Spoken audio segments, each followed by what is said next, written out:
खुदावंद यीशु मसीह के नाम में आपको सलाम। हम तमसीलों पर अपनी सीरीज को जारी रखे हुए हैं। हम मुशर्रफ बेटे की तमसील पर गौर करेंगे। ये किसी एक बेटे की कहानी नहीं, बल्कि ये एक ऐसे शख्स के बारे में कहानी है जिसके 2 बेटे थे, लिहाजा 3 किरदार हैं, एक बाप और 2 बेटे। छोटे ने बाप से कहा, ए बाप। वैसे ये बड़ा मौदबाना अंदाज है। फिर मजीद कहा, माल का जो हिस्सा मुझको पहुंचता है मुझे दे दे। और इस बात पर वो हैरान हो जाता है, क्या ये तो सोचा भी नहीं जा सकता। छोटा बेटा बाप से जायदाद का अपना हिस्सा मांग रहा है। ये अभी उसका हक नहीं है। रुतबों की एक समाजी तरतीब होती है। अगर वो छोटा है तो कोई और है जो बड़ा है। ये ना सिर्फ बेतरतीबी की बात है, बल्कि बेअदबी की भी। ये खुदगर्जी की बात है। आप तब जायदाद हासिल करते हैं जब बाप मर जाता है, या ये कुछ यूं कहना होगा कि ए बाप, काश आप जिंदा न रहें। आप मेरे रास्ते में रुकावट हैं। जो कुछ मेरा है वो मुझे चाहिए, और वो मुझे अभी चाहिए, और मैं इंतजार करते करते तंग आ चुका हूँ। वो बाप को एक रुकावट के तौर पर, मुज़ाहिमत के तौर पर, नापसंदीदा मोहतसिब के तौर पर देखता है। वो अपने इर्द गिर्द बाप को देखना नहीं चाहता। वो जवाबदेही नहीं चाहता। वो आज़ादी, खुद मुख्तारी चाहता है। वो अपनी दौलत चाहता है, और वो ये फौरन चाहता है। ये यकसर बदलिहाजी की बात है। बिलाशुबा ये माँ बाप की इज्जत करने के हुक्म की खिलाफ वर्जी है। वो खानदान में मौजूद रिश्तों के साथ कोई सरोकार नहीं रखना चाहता। मैं चाहता हूँ कि आप एक बात पर गौर करें जो कि बहुत अहमियत की हामिल है। वो कहता है कि माल का जो हिस्सा मुझको पहुंचता है मुझे दे दे, जो कि यूनानी में है टेसउसियास, यानी मुझे जायदाद और चीजें दे दे। वो ये नहीं चाहता कि अपनी विरासत काबू में कर ले और उसे बढ़ाना शुरू करे और उसे मुस्तकबिल में खानदान की बेहतरी की खातिर इस्तेमाल करे, बल्कि वो रकम का ख्वाहिशमंद है। मुझे चीजें चाहिए, मुझे जायदाद चाहिए, मुझे ये अभी चाहिए। मुझे इस खानदान के साथ कोई मुस्तकबिल नहीं गुजारना। मैं आपसे ये नहीं मांग रहा कि जो कुछ मेरा है और आपकी वफात पर मेरा होगा वो मुझे संभालने दें और मुझे ये पहले दे दें ताकि मैं इसका बंदोबस्त कर सकूं। बल्कि वो बाप से कोई वास्ता नहीं रखना चाहता, अपने भाई से कोई वास्ता नहीं रखना चाहता, खानदान से मजीद दोबारा राब्ता नहीं चाहता। अब यहूदी मुआशरे में इस बात के लिए कोई मिसाल मौजूद नहीं। ये पूरी तौहीन का मामला था। ये एक शर्मनाक दरखास्त है, और गांव वाले अगर तो कहानी सुनने के दौरान देहाती लोग मौजूद थे और फरीसी सुन रहे थे, तो वो एक बात की तवक्को कर रहे थे कि बाप अपना दहना हाथ उठाएगा और इस नौजवान शख्स के चेहरे पर थप्पड़ रसीद कर देगा, और फिर वहां उसे जितना मुमकिन हो सके कड़ी तरीन सजा देगा, सरेआम मारे पीटेगा, क्योंकि जरूर है कि बाप हर कीमत पर अपनी इज्जत की हिफाजत करे। ताहम इस शर्मनाक दरखास्त का रद्द अमल मुख्तलिफ है। मैं चाहता हूं कि आप ये देखें कि बाप ने क्या किया, जो कि 12वीं आयत के आखिर में लिखा है, उसने अपना माल मता उन्हें बांट दिया। क्या बाप को तो चाहिए कि अपनी इज्जत की हिफाजत करे। वो ऐन वही कर देता है जो इस हठधर्मी, बागीपन, नफरत से भरे बेटे ने मांगा है।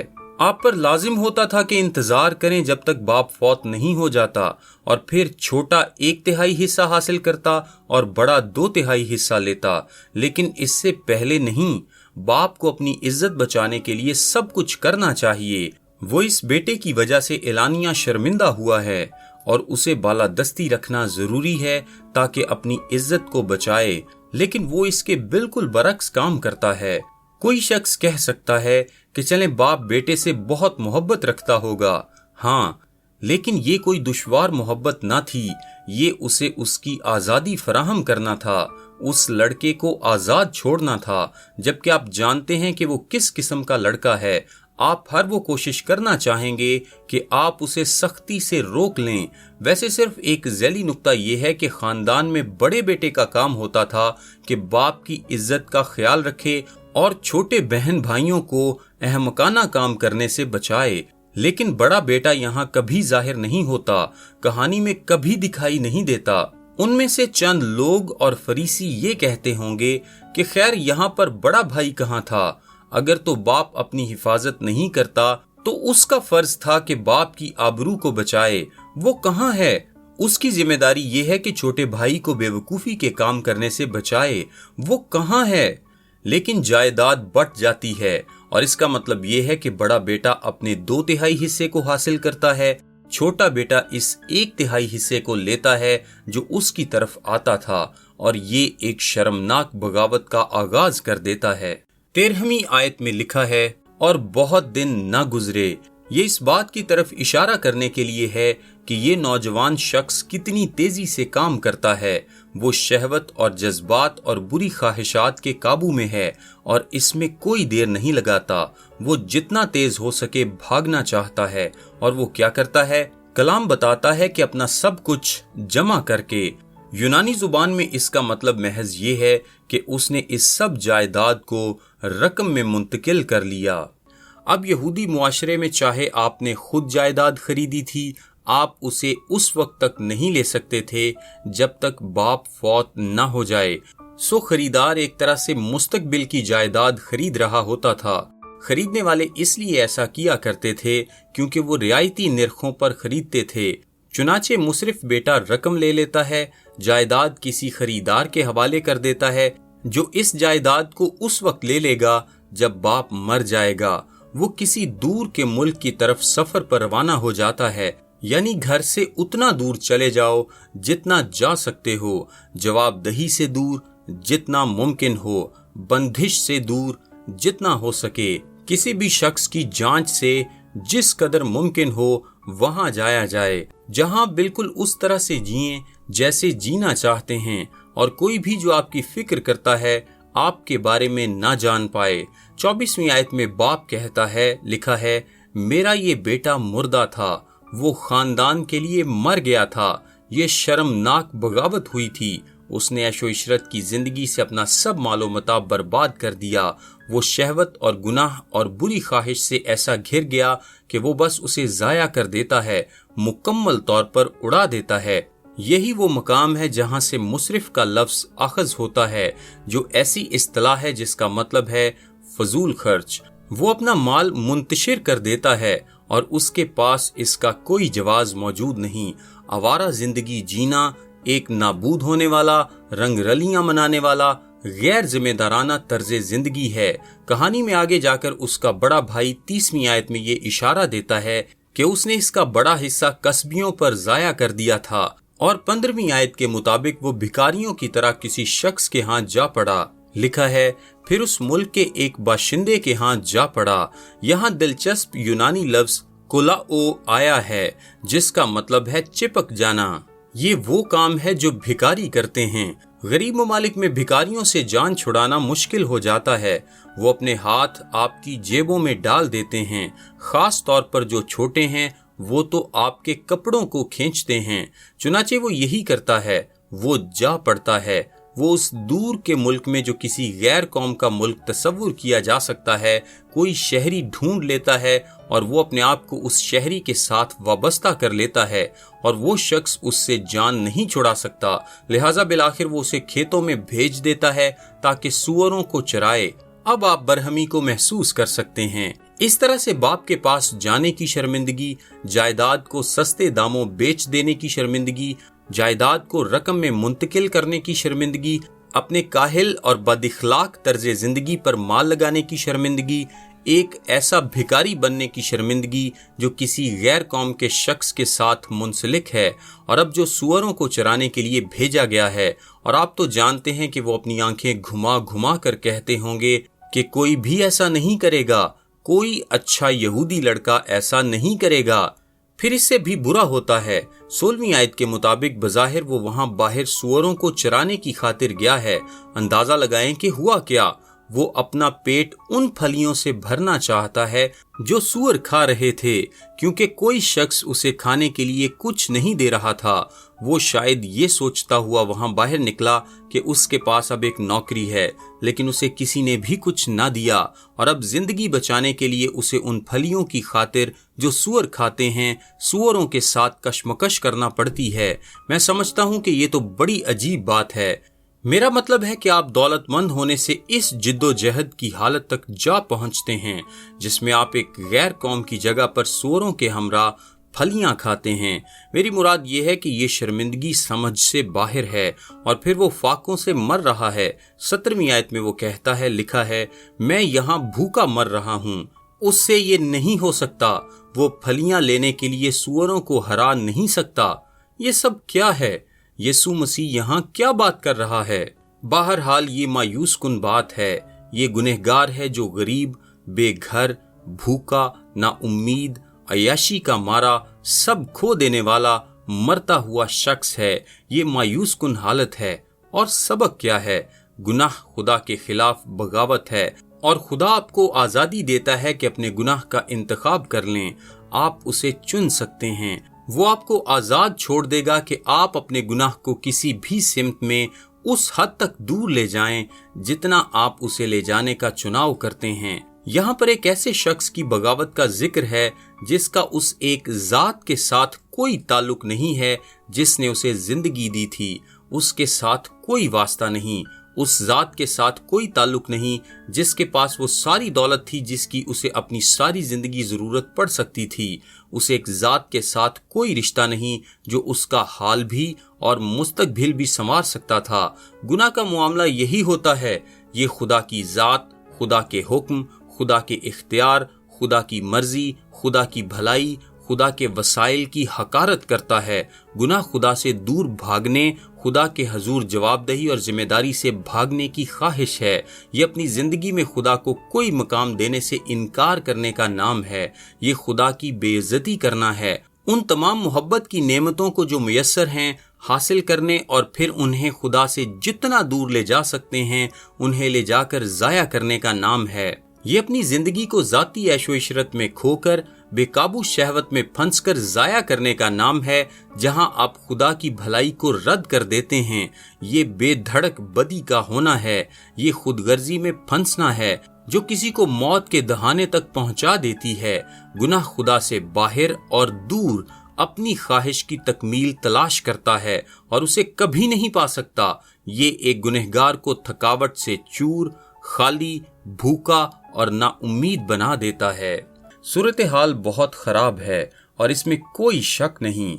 हर कोई इतना बुरा नहीं होता, लेकिन सवाल ये पैदा होता है कि बाप एक ऐसे शख्स के साथ कैसे निपटेगा जो इस कदर बुरा हो। यसु ने यकीनन एक मुकम्मल गुनहगार शख्स की तस्वीर कशी की है। ये शख्स उतना ही बुरा है जितना कि आप सोच सकते हैं। वालिदैन की बेअदबी करने वाला, अपने लोगों की बेकदरी करने वाला, खुद अपने बदन की बर्बादी करने वाला, बेइंतहा बदकार, अपने तमाम मुआशरती नमूनों की खिलाफ वर्जी करने वाला, एक नफरत अंगेज जगह जाने और गैर अक़वाम के साथ जा मिलने वाला। ये बहुत बड़ी गिरावट है। ये एक मुकम्मल गुनहगार शख्स है और हर गुनहगार इस जितना बुरा नहीं होता। और ये जानना बहुत अहम है कि ये बाप एक ऐसे शख्स से कैसा बर्ताव करेगा जो कि इतना बुरा है। अभी शर्मिंदगी खत्म नहीं हुई, इसके बाद शर्मसारी की तौबा की नौबत आती है। 17वीं आयत में लिखा है, फिर उसने होश में आकर कहा। वैसे यही हमेशा से तौबा का आगाज रहा है, जब आप अपनी हकीकी हालत का तयन करना शुरू कर देते हैं। उसने कहा, लिखा है, मेरे बाप के बहुत से मजदूरों को इफरात से रोटी मिलती है और मैं यहाँ भूखा मर रहा हूँ। वो कहता है कि मेरे बाप के बहुत से मजदूरों को इफरात से रोटी मिलती है। क्या आप जानते हैं कि ये बात आपको उस आदमी के बारे में क्या बताती है? मजदूर लोगों के वजूद की हैसियत ना होने के बराबर हुआ करती थी। वो बेघर लोगों से महज कुछ ही दर्जे ऊपर होते और वो ये कह रहा है कि मेरा बाप मुआशरती दर्जा बंदी में निचले लोगों को उनकी जरूरत से ज्यादा देता है। ये बात आपको इस बाप के बारे में क्या बताती है? ये कि वो रहम करने वाला है, कि वो सखी है, कि वो अच्छा है और ये वो मकाम है जहां वो अपने बाप के भले होने को पहचानना शुरू करता है।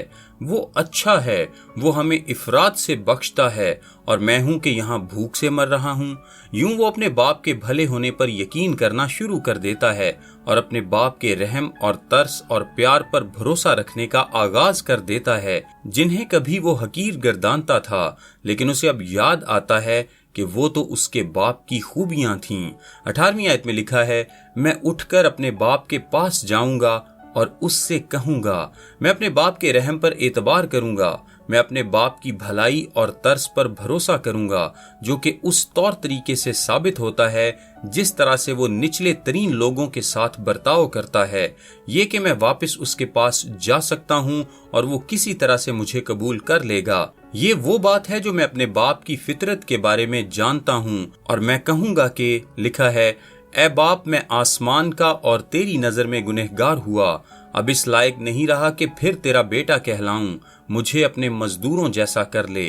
वाह, ये एक परेशान कुन बात है। उसे ना सिर्फ अपने बाप के पास जाना है और अपने बाप का सामना करना है, और इस बात का भी कि किस तरह उसने माजी में अपने बाप के साथ बर्ताव किया, उसे अपने बड़े भाई का भी सामना करना है, उसे गांव के लोगों का सामना करना है। बाप शर्मिंदगी उठा चुका था, लेकिन उसके साथ साथ बेटा भी, और वो गांव वालों की हकारत और मजाक और लानतान और नफरत का सामना करने को है, क्योंकि इस बात का तकाजा किया जाता था कि उसके साथ ऐसा ही हो। ये बाप और गांव की इज्जत बहाल करने की खातिर ऐसे बुरे चाल चलन के लिए मुआशरे की सजा का हिस्सा था। वो जानता था कि उसके गुनाह बहुत ज्यादा हैं, जैसा कि 18वीं आयत में वो कहता है, मैं गुनहगार हुआ। असल में यूनानी जुबान में आया है आसमान पर। ये पुराने अहदनामे में कही गई इस बात को कहने का एक और तरीका है कि मेरे गुनाह इतने ज्यादा हैं जैसे आसमान बुलंद है। यहाँ कोई झिझक वाली बात नहीं। वो जानता है कि वो क्या बन गया है। वो अपनी सोचों में किसी तरह के फायदे को नहीं देखता, कोई हकूक नहीं। उसने उन सबको तर्क कर दिया है। वो कोई दावा नहीं कर सकता। वो बाप के घर में रहने की दरखास्त नहीं करता। वो खानदान का एक फर्द बनने की बात नहीं करता। वो बाप के घर में कोई नौकर बनने का नहीं कहता, कतन नहीं। वो जो चाहता है ये कि बाप उसके लिए इतना रहीम बन जाए कि उसे यौमिया मजदूर के तौर पर काम करने दे। उसे जितने भी साल दरकार हैं उनमें कम से कम इतनी उजरत दे कि वो सब कुछ जो उसने खो दिया है वो उसे फिर से वापस हासिल कर ले, और ये उम्मीद भी दे कि मेल मिलाप मुमकिन हो सकता है। अब वो ये देखता है कि जब वो बाप से दूरी में अपने सारे रास्ते बंद कर चुका है तो जो कुछ उसके पास बचा है वो सिर्फ मौत है, और वो उस जिंदगी के लिए जो उसके बाप के पास है कोई भी कुर्बानी देगा। वो सजा लेगा, वो बेइज्जती बर्दाश्त करेगा, वो सख्त मेहनत कबूल करेगा। कैसी तस्वीर कशी है। यहाँ एक गुनहगार देखा जाता है जो सच्ची तौबा की हालत में है, जो कि मायूस हो चुका है, जो ये जानता है कि उसका रास्ता मौत का रास्ता है। वो मेल मिलाप चाहता है। वो ये इकरार करने के लिए रजामंद है कि उसके गुनाह इतने बुलंद हैं जितना कि आसमान। वो जानता है कि उसके पास कोई हुकूक नहीं और फायदे नहीं, और वो किसी भी चीज का दावा नहीं कर सकता। वो हर सूरत सुलह चाहता है, चाहे कड़ी मजदूरी की जिंदगी ही क्यों ना गुजारे। ये है हकीकी नौयत की तौबा। क्या मंजर है, कैसा मंजर है। इस वक्त फरीसी और फकीह अपने आप से ये कह रहे हैं कि हाँ, उस लड़के को बिल्कुल यही करना चाहिए था। ये वो पहला काम है जिसमें कुछ समझदारी पाई जाती है। ये वो काम है जो उसे करना चाहिए था और उसने किया। 20वीं आयत ये बताती है, लिखा है, पस वो उठकर अपने बाप के पास चला। वो उठा, अपने बाप की तरफ आया, अपने गंदे सुअरों की बदबू से भरे फटे कपड़ों में वापस लौट आया, भारी कदमों के साथ वापस गांव आया। अब जब वो वहां पहुंच जाता है तो हम क्या तवक्को करें कि बाप करे। खैर, फरीसी जानते होंगे कि बाप ऐन क्या काम करेगा।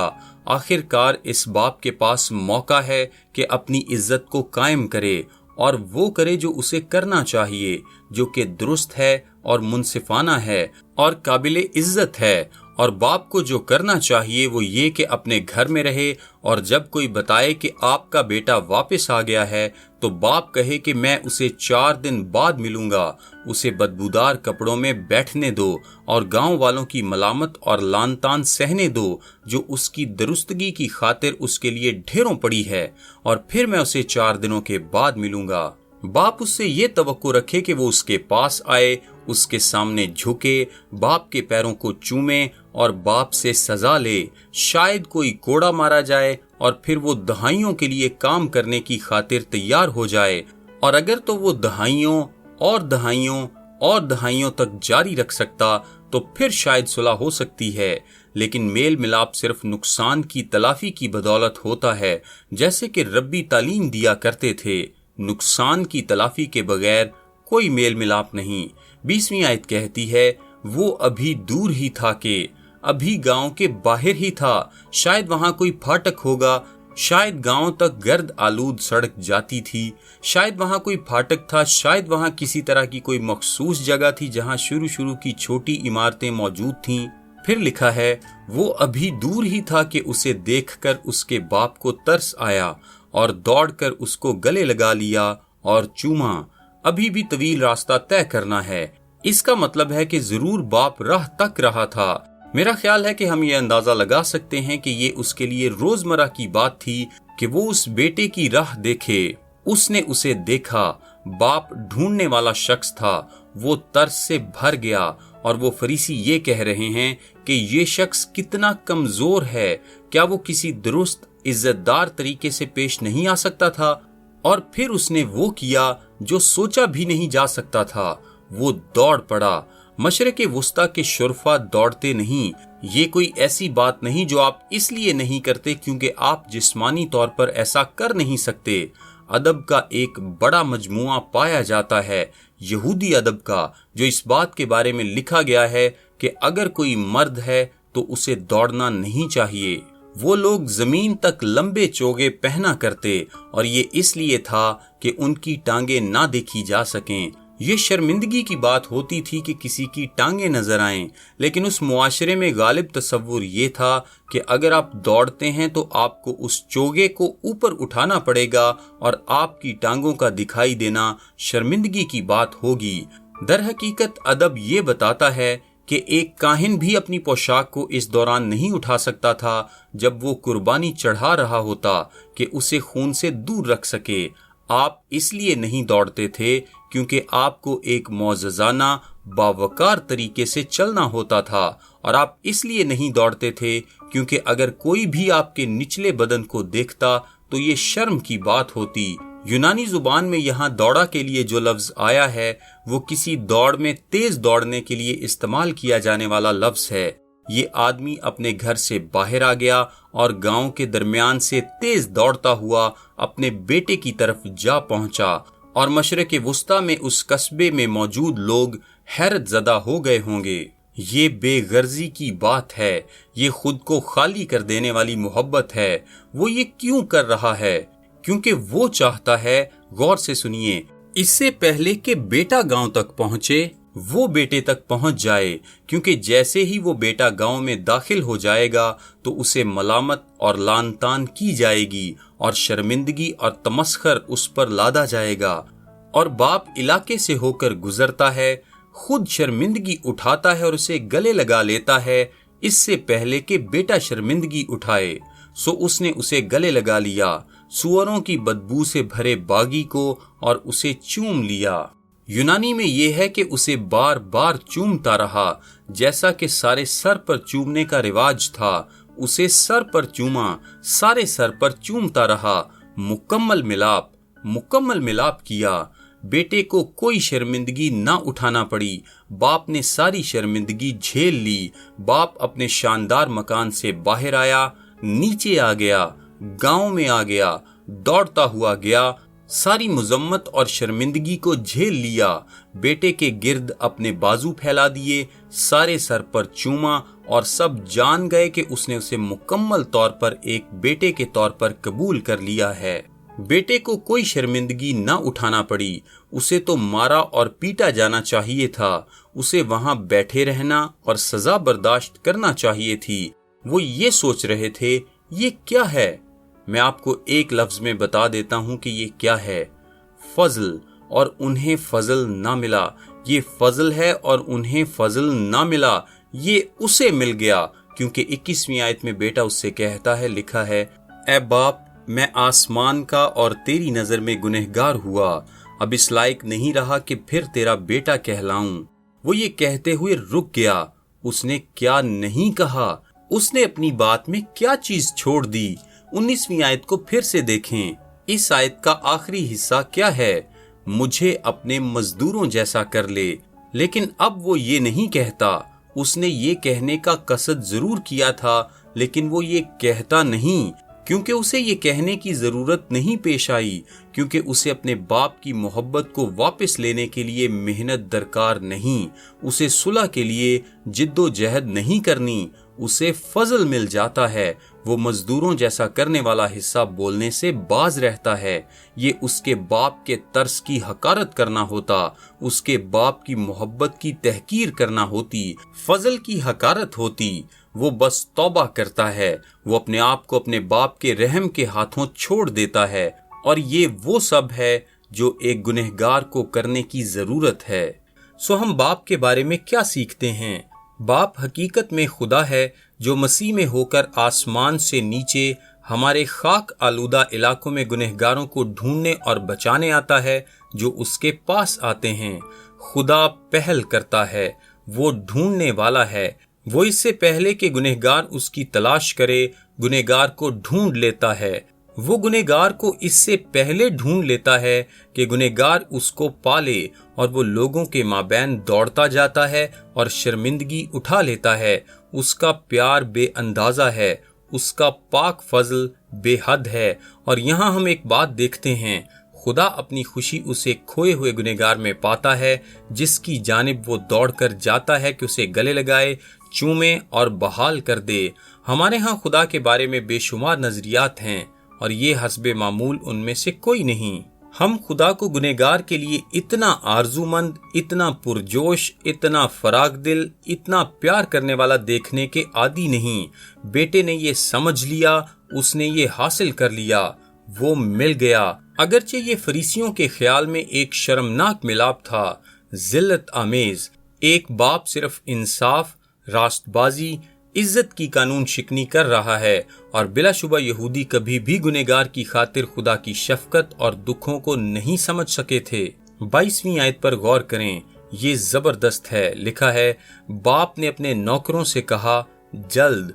यूनानी जुबान में ताखू यानी जल्द। निजात एक फौरी अमल है। क्या ऐसा नहीं है? ये कामों और रसूमात के जरिए बहाली का कोई तवील अमल नहीं।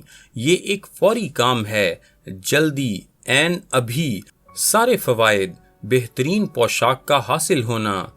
वैसे इस तरह के अमीर खानदान के पास एक चोगा हुआ करता था जो बाप का चोगा कहलाता था, और ये उन ज्यादा से ज्यादा मौके पर इस्तेमाल होता था जो बड़ी शानो शौकत और अहमियत रखते थे। लिबास लाओ, बेहतरीन लिबास लाया जाए। ये एक खूबसूरत कढ़ाई वाला चोगा होगा। वो बेहतरीन चोगा जो खानदान के पास होता था, जिसे बाप पहनता, और शायद उसका बाप भी। ये कोई खानदानी असासे की चीज जैसा होगा। लिबास निकाल कर लाओ। वो कहता है जल्दी करो और वक्त का इंतजार न करो, और वो उसको पहना दो। वो उस नौजवान शख्स को ये नहीं कहता कि अब जाओ अपने आप को साफ सुथरा करो। वो उसके साथ ऐसा बर्ताव करता है गोया कि वो कोई शहजादा हो। वो उसके साथ ऐसे पेश आता है जैसे वो एक बादशाह है। सारे नौकरों को इकट्ठा करता है और कहता है, इसका ख्याल रखो, इसे सुथरा बना दो, इसे लिबास पहनाओ। जब तुम उसके साथ ये कर रहे होगे तो वो सिर्फ खड़ा देखेगा। वो उस पर चीजें निछावर कर रहा है। उसे लिबास पहनाओ। इसका क्या मतलब है?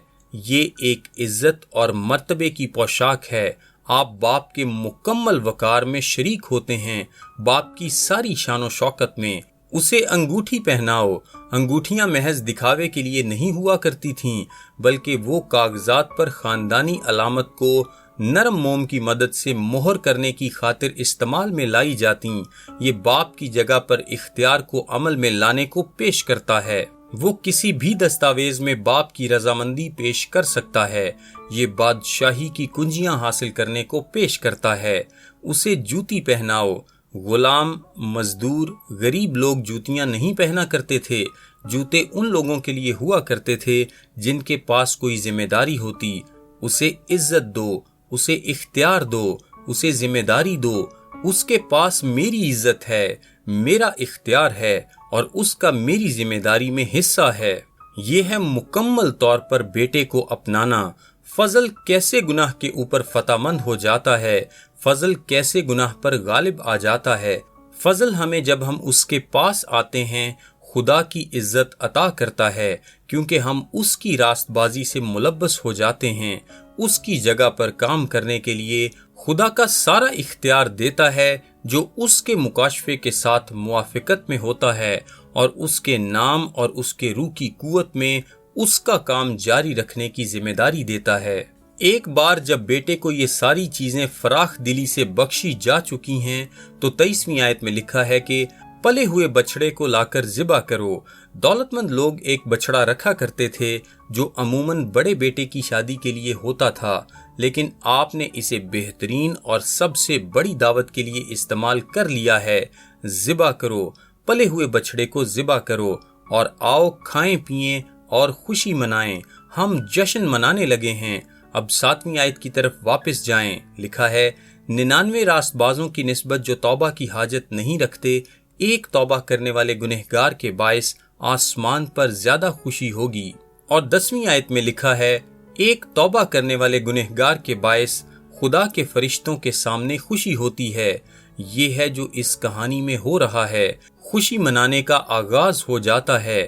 جشن کا ہادی باپ ہے، اس کا محور بیٹا نہیں۔ بیٹے کو لباس اور انگوٹھی اور جوتے ملے ہیں، لیکن جشن ایک ایسا جشن ہے جو ایسے فراخ دل باپ کی عزت میں منایا جا رہا ہے۔ آؤ سب کھائیں۔ 24ویں آیت کہتی ہے، لکھا ہے میرا یہ بیٹا مردہ تھا اب زندہ ہوا، کھو گیا تھا اب ملا ہے۔ پس وہ خوشی منانے لگے۔ انہوں نے اس لیے شروع کیا کیونکہ جشن کبھی ختم نہیں ہوگا۔ ہر گنہگار کی نجات کے لیے جشن ہمیشہ ہمیشہ جاری رہے گا، اور جشن کا حامل خدا ہوگا، وہ جو نجات دینے والا خدا ہے۔ اب یہ سننے والے فریسیوں اور صدوقیوں کے نزدیک برہمی کی ایک اور بات ہے۔ ان کی دنیا میں ایسا کوئی کردار وجود نہیں رکھتا تھا، نہ تو کوئی ایسے بیٹے تھے اور نہ ہی کوئی ایسے والد جو ایسا کام کریں گے۔ وہ ایسے کسی بیٹے اور کسی والد سے واقف نہ تھے۔ اب ان کا اصل چہرہ سامنے آتا ہے، وہ خدا سے واقف نہ تھے۔ 25ویں آیت میں لکھا ہے لیکن اس کا بڑا بیٹا کھیت میں تھا جب وہ آ کر گھر کے نزدیک پہنچا۔ ویسے کیا آپ کے ذہن میں یہ خیال نہیں آیا کہ گھر میں کسی بھی جشن کا اہتمام بڑے بیٹے کو کرنا چاہیے تھا؟ یہ اس کی ذمہ داری تھی۔ اس کے باپ نے اس جشن کے اہتمام میں اس سے کوئی مشورت نہ لی، اسے اس کے بارے میں نہ بتایا، اسے بلانے کے لیے کوئی قاصد نہ بھیجا۔ آخر کیوں؟ وہ جانتا تھا کہ اس کا بھی اس کے ساتھ کوئی تعلق نہیں۔ وہ بھی اپنے باپ سے نفرت رکھتا تھا، وہ بھی اپنے باپ سے دور تھا۔ وہ گھر میں ضرور تھا لیکن اس کا اپنے باپ کے ساتھ رشتہ صفر کے برابر تھا، اور اسی لیے اس نے شروع میں اپنے باپ کی عزت کا دفاع نہ کیا، اور اس نے اپنے بھائی کو اس قدر احمقانہ کام کرنے سے نہ بچایا جو کہ وہ کرنا چاہ رہا تھا۔ اس شخص نے کسی بھی کام میں کوئی کردار ادا نہ کیا، کیونکہ اگرچہ وہ گھر میں تھا تو ضرور، تو بھی اس کا باپ کے ساتھ کوئی رشتہ نہ تھا۔ باپ اس بات سے واقف تھا کہ اسے اپنے بھائی کی پرواہ نہیں ہے، اور وہ جانتا تھا کہ اسے اس کی خوشی میں کوئی دلچسپی نہیں ہے، لہٰذا وہ ان باتوں کا حصہ نہیں تھا۔ وہ باہر کھیت میں ہے، وہ کام نہیں کر رہا تھا، بلکہ محض اس بات کو دیکھ رہا تھا کہ ملازمین کام کر رہے ہوں۔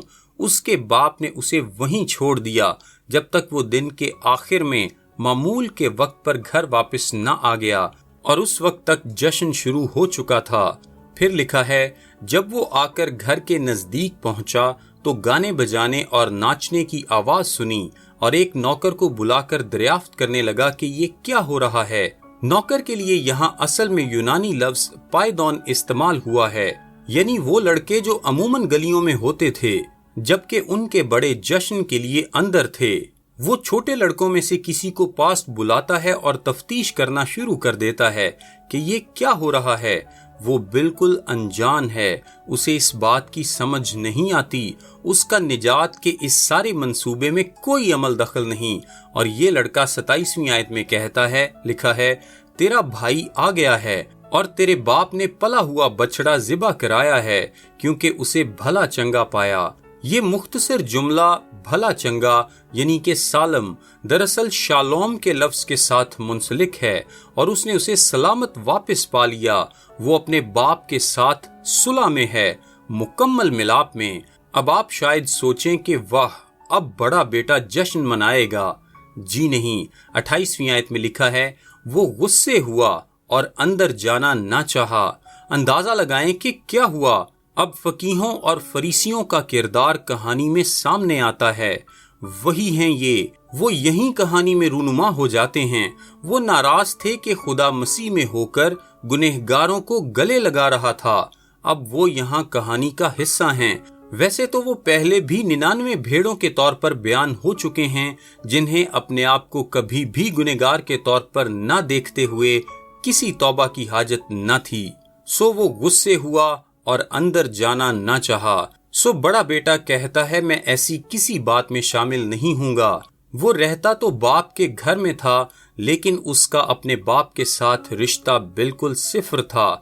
वो उतना ही खोया हुआ था जितना कि उसका मुसरिफ भाई, और फरीसी और फकीह उतना ही खोए हुए हैं जितना कि महसूल लेने वाले और गुनहगार। अगरचे ये खोना जरा मुख्तलिफ नौइयत का है। बाज दूर निकलकर खो गए हैं, बाज खुदा के नजदीक होते हुए कलीसिया के इर्द गिर्द खोए होते हैं। और आप जानते ही हैं कि अगर हकीकत का इल्म हो जाए तो ऐसे ज़ाबता परस्त मजहबी लोग, ऊपर ऊपर से मजहबी लोग, उन मुसरिफ लोगों से हसद करते हैं क्योंकि उनके अंदर उसी तरह की शहवतें मौजूद हैं, लेकिन वो कभी भी पूरी नहीं होती। उनके अंदर गुनाह और बदकारी के लिए वैसी ही ख्वाहिश मौजूद है, और वो उन लोगों से हसद और उन लोगों पर रश्क करते हैं जो ऐसे काम ज्यादा से ज्यादा करते हैं और इसकी परवाह नहीं करते कि लोग क्या सोचेंगे। फकीहों और फरीसियों के काम करने का तरीकाकार जाहिरी और बनावटी है, लिहाजा वो कहानी में आ जाते हैं। लेकिन आप जानते हैं कि वो अपने नुक्ता नजर की रूह से कहते होंगे कि आखिर ये बड़ा भाई बड़ा समझदार बंदा है, कोई तो है जिसे इस बात की समझ है। जनाब, ये तो रास्तबाजी का गुस्सा है, हमें तो ये शख्स पसंद आया है। ये फकीहों और फरीसियों जैसा बंदा है क्योंकि ये सब उस जैसे हैं। 28वीं आयत में लिखा है, उसका बाप बाहर जाकर उसे मनाने लगा। ये तो बिल्कुल नाकाबिले यकीन है। बाप एक बार फिर झुकता है। ये मोहब्बत की शक्ल है। महफिल को छोड़ता है, जश्न को तर्क करता है जहां वो मेहमान खसूसी है। बाहर तारीकी में इस रियाकार को मिलता है जो उससे नफरत करता है और उसकी मिन्नत समाजत करता है कि दावत में आ जाए। ये ऐसा बाप है जो किसी बेटे को सजा देना नहीं चाहता। असल में वो काफी देर तक उससे इल्तिजा करता रहता है। एलानिया तमांचा नहीं मारता, कोई मारपीट नहीं करता, बल्कि वो इल्तिजा कर रहा है। लेकिन जवाब क्या है? 29वीं आयत में लिखा है, उसने अपने बाप से जवाब में कहा, देख। ये चौंका देने वाली बात है। आप बाप से ऐसे बात नहीं करते, बल्कि आप यूं कहकर पुकारते हैं कि ए बाप। आप ये नहीं कहते कि देख, जो कि कुली तौर पर तहकीर है, मुकम्मल बदलिहाजी है। वो कहता है, देख, इतने बरसों से मैं तेरी खिदमत करता हूँ। ज़ाबता परस्त लोगों के साथ यही मसला होता है। वो किसी भी काम और मेहनत को फर्ज जानकर करते हैं और यही उनकी कड़वाहट है। लिखा है, मैंने कभी तेरी हुक्म अदूली नहीं की। गौर करें कि उसकी बातों में धोखा पाया जाता है। ये उस नौजवान अमीर सरदार की तरह है जिसने कहा कि उसने शरीयत के सारे हुक्मों पर अमल किया है। مذہبی طور پر فریبی اور ریاکار لوگوں کے ساتھ یہ مسئلہ ہوتا ہے۔ وہ اپنے گناہ کو نہیں ماننا چاہتے۔ وہ کہتا ہے اتنے برسوں سے میں تیری خدمت کرتا ہوں اور کبھی تیری حکم دولی نہیں کی، مگر مجھے تو نے کبھی ایک بکری کا بچہ بھی نہ دیا کہ اپنے دوستوں کے ساتھ خوشی مناتا۔ سنیے، وہ اپنی ایک الگ محفل سجانا چاہتا تھا، لیکن باپ کے ساتھ نہیں، بھائی کے ساتھ نہیں، اس کے اور دوست تھے، ان کے ساتھ۔ اس کا اپنا ایک حلقہ احباب تھا، جیسے ریاکاروں کے ساتھ گھومتے پھرتے ہیں۔ 30ویں آیت میں وہ باپ سے کہتا ہے، لکھا ہے، لیکن جب تیرا یہ بیٹا آیا جس نے تیرا مال متا کسبیوں میں اڑا دیا، تو اس کے لیے تو نے پلا ہوا بچڑا ذبح کرایا۔ اور باپ اسے کہتا ہے کہ میرے بیٹے کے لیے یہاں یونانی لفظ ہیوس نہیں آیا، بلکہ اب یہاں یونانی لفظ تیکنون استعمال ہوا ہے، یعنی میرے لڑکے۔ باپ کہتا ہے کہ تو ہمیشہ میرے ساتھ رہا ہے، وہ سب جو میرا ہے وہ ہمیشہ سے تیرا رہا ہے، بس تجھے یہ چاہیے کہ تو میرے ساتھ رشتہ قائم رکھے۔ جس طرح سے تو چل رہا ہے اس طرح تو کبھی اسے حاصل نہیں کر پائے گا۔ اور 32ویں آیت کہتی ہے، لکھا ہے، خوشی منانا اور شادمان ہونا مناسب تھا، کیونکہ تیرا یہ بھائی مردہ تھا، اب زندہ ہوا، کھویا ہوا تھا، اب ملا ہے، سو ہمیں خوشی منانا ہوگی۔ اب آپ اس کہانی میں کیا دیکھتے ہیں؟ 2 طرح کے گنہگار ہیں، ایک اجاڑو، عیاش، آوارہ، بد اخلاق اور غیر مذہبی گنہگار، اور دوسرا گھر میں موجود ریاکار جو کلیسیا کے قریب ہے، جو کہ ظاہراً مذہبی اور اخلاق والا ہے، لیکن دونوں شدید قسم کے گنہگار ہیں۔ پھر ایک باپ ہے جو دونوں سے التجا کرتا ہے، جو دونوں کو وہ سب کچھ پیش کر دیتا ہے جو اس کے پاس ہے۔ چنانچہ یہاں پر جو بات ہے وہ یہ ہے کہ ایک انتہائی گنہگار خدا کے فضل کی حدود میں آ جاتا ہے اور وہ اسے قبول کرتا ہے۔ خدا ایسا کیوں کرتا ہے؟ اس لیے کہ جب ایک گنہگار توبہ کرتا ہے تو وہ شادمان ہوتا ہے، اور تمام پاک فرشتے اور جلال میں داخل مقدسین اس کے ساتھ خوشی مناتے ہیں۔ لیکن کیا آپ جانتے ہیں کہ یہ کہانی ختم نہیں ہوئی، بلکہ یہ صرف یہاں پر رکی ہے؟ اور جب آپ 32ویں آیت پڑھتے ہیں تو پھر آپ 33ویں آیت ڈھونڈتے ہیں، کیونکہ ہوا کیا؟ بیٹا کیا کہتا ہے؟ آئیے دیکھتے ہیں کہ اس نے کیا کیا۔ آپ کا کیا خیال ہے کہ انجام کیا ہونا چاہیے تھا؟ بڑے بیٹے نے اپنے باپ کے ترس اور رحم کو دیکھتے ہوئے اور صلح کی خواہش رکھتے ہوئے ریاکاری کے اپنے گناہوں کا اقرار کر لیا اور معافی کا طلبگار ہوا، اور پھر اسے گلے لگایا گیا اور چوما گیا اور ضیافت میں لے جایا گیا اور اس کے باپ کی میز پر بٹھایا گیا۔ مجھے تو یہ انجام پسند ہے، لیکن ایسا ہوا نہیں۔ انجام یہ ہے، ایسا سننے پر بڑے بیٹے نے باپ پر غضبناک ہوتے ہوئے لکڑی لی اور اپنے باپ کو اتنا پیٹا کہ وہ مر گیا۔ یہ ہے انجام۔ یہ صرف چند ماہ کی بات ہے کہ فریسی اسے لکڑی پر کیلوں سے جڑ کر مار ڈالیں گے، اور وہ اپنے آپ کو مبارکباد دیں گے کہ جو انہوں نے کیا تھا وہ غیرت کا ایک کام تھا، جس سے انہوں نے ان کے لوگوں، ان کی قوم اور ان کے مذہب کو اس شخص سے بچا لیا جو ان کی نظر میں انہیں شرمندہ کرنے کی خاطر آیا تھا۔ یہ ہے کہ کس طرح سے یہ کہانی انجام کو پہنچتی ہے، اور آخر میں ستم ظریفی یہ ہے کہ وہ باپ جسے بیٹے کو مارنا چاہیے تھا، برائی اور ناانصافی کے سب سے بڑے واقعے میں پیٹا جاتا ہے جب تک مر نہ جائے۔ وہ سمجھتے تھے کہ وہ راست باز ہیں، لیکن وہ محبت، رحم اور فضل کو نہیں سمجھتے تھے۔ تاہم خدا بچانے والا پرفضل باپ مسیح میں ہو کر اس قتل کو ایسے ذریعے کے طور پر استعمال کرتا ہے جس سے وہ ہماری نجات کو خرید لیتا ہے۔ یہ سب کچھ صلیب کے مقام پر ختم ہو جاتا ہے۔ یہاں اس نے مسیح میں ہو کر موت برداشت کی، اس نے ہماری شرمندگی اٹھا لی تاکہ آپ اس خوشی کے جشن میں شامل ہو سکیں جس سے اسے خوشی ملتی ہے۔